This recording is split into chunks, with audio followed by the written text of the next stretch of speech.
I deleted the last one. You know what? Sports, you know, it's exercise, it's for health. You know, like basketball, it's a winter indoor activity. So you can have a healthy respiratory and cardiovascular system. Don't catch pneumonia, right? And that's about it. Okay. Just being healthy, you know. Farming and making sure industrial waste doesn't get into our water supply. Helping people not be aggressive and violent and be in sexual contest, fight for what they want because they never have enough because they're selfish and fucking greedy, you know.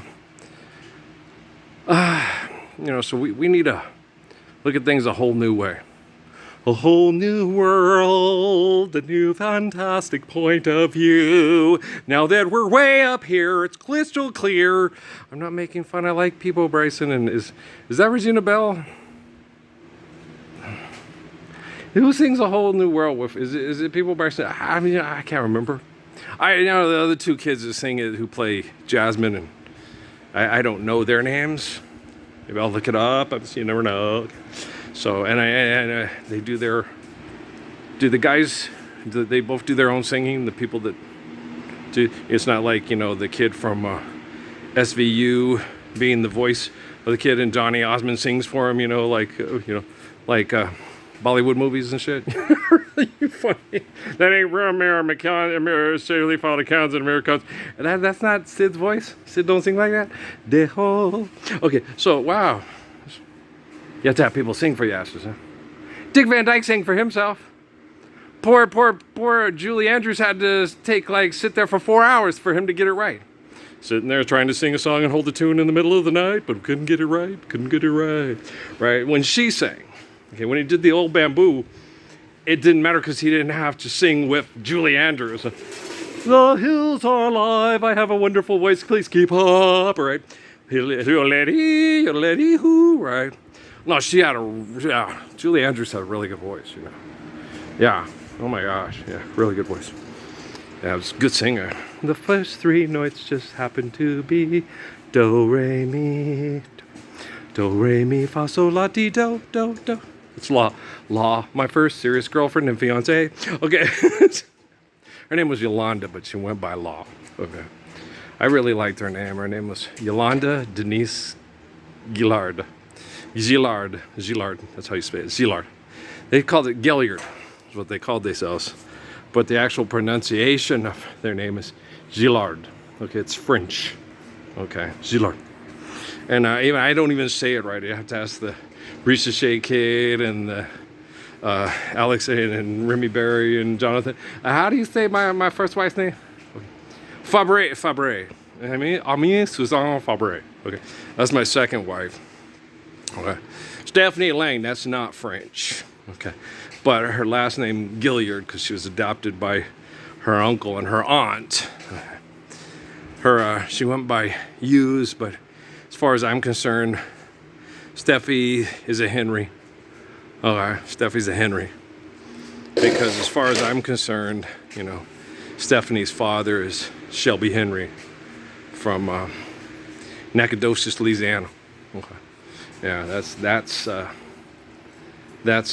Steffi's father, because the biological didn't bother. Right? Shelby was one of the most Shelby I love just as much as Chief. Okay, Chief was maintenance tech on an F-16, very cerebral, a jazz musician, so on and so forth. Okay.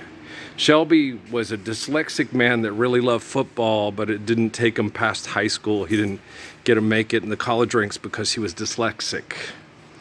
Okay, if he hadn't been dyslexic, he probably most likely would have been able to play 4 years of college football too, because he's a very big black guy that and he'd get out there and really try. And when you have somebody that big and he's, you know, you can find a spot on the team for him for practice and to play, you know, and get out there. And so what betrayed him was he didn't have the capacity to read well. And he was always made to feel like he was dumb. Okay? Which he wasn't. He was a very astute and intelligent man. What he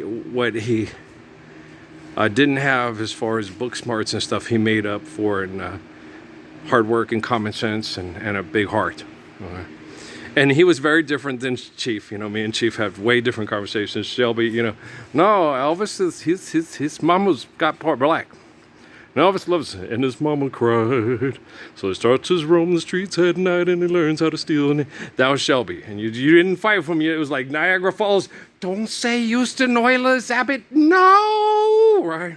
Slowly I turned. Those bastards from Tennessee took my Oilers and moved them to Tennessee. Okay, ain't no Titans win. No. That is wrong. Love You Blue ain't here no more. They closed down the Astrodome. Those hoes took away our football home. And we know, this motherfuckers, oh yeah, slowly turn. Don't say Houston Oilers, Abbott, right? And so, but he was a good man. He's a good man. And Steffi told me, you know, he's going to hate you. He hates white people. He can't stand white people. It was not the case. He hates condescending, abrasive, mean, selfish, shitty people. Me and Shelby got along like son and dad, dad and son. Okay? Just like that. Right? He was real mad at me the time I let him down.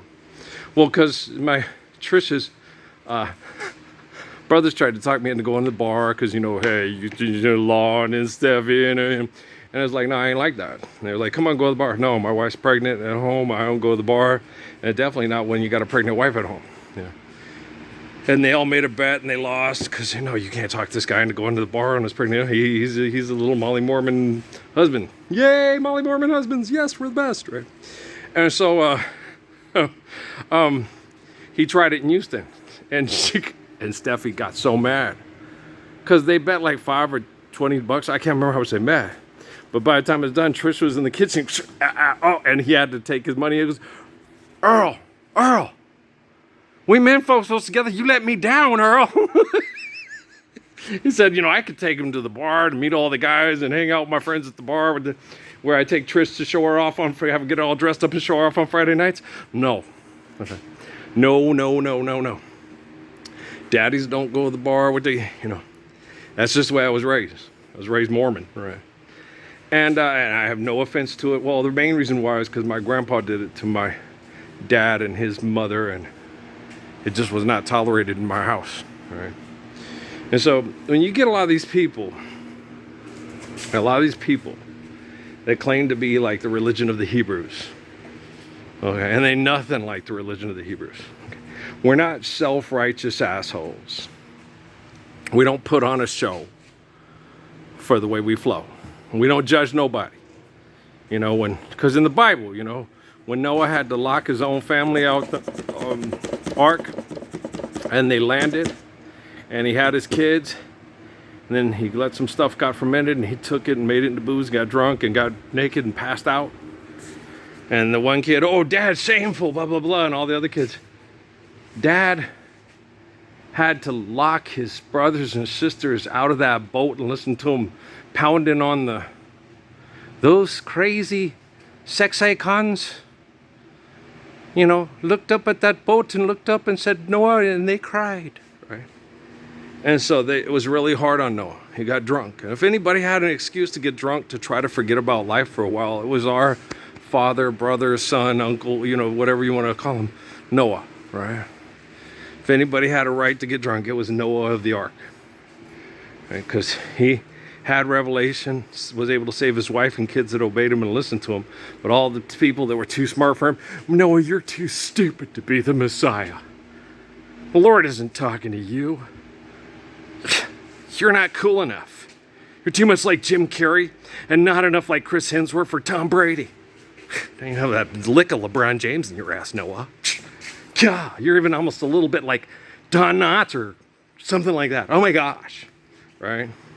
And a lot of us, you know, like with me, like I told Brian Hall, you know, you feel, I've had to underachieve and act nerdy and dorky and goofy my whole life so people aren't jealous of me and don't abuse me because, you know, you think you're so cool, you think you're all that. I'll listen to you in that nice, you know, my mom with my speaking voice, you know, thanks for calling. If I talked Southwest Airlines all the time, who the fuck do you think he is? You got a problem with that? Who the fuck do you think you are? Just chill while I attract that girl you're with. I got a sense of quality. I'll give her all of me because you're too small to be trying to riff. So let me uplift and shift my gift. Let's go to the fullest capacity. I got tenacity because I'm the brother who must snatch up the fun ends and make lowly ones, right? You know what I'm saying? Fellow Cancer. Yeah. I love that kid, man. We had a lot of good prayer meditations. It was a computer program. And if Keith Elam didn't exist, would you be able to try to fuck my head with that program, connecting to somebody who I loved and wanted to meet 1322nd Redeemer? Okay, shut the fuck up. Take your science project, call yourself a crazy liar, go back home. Do not spy on my wife and my daughters, whether they be sexually manipulated by military intel. You don't have a secret masturbation stash. There's some assholes out there. Don't ask them to keep you safe with money and technology. I love you, right? Peace.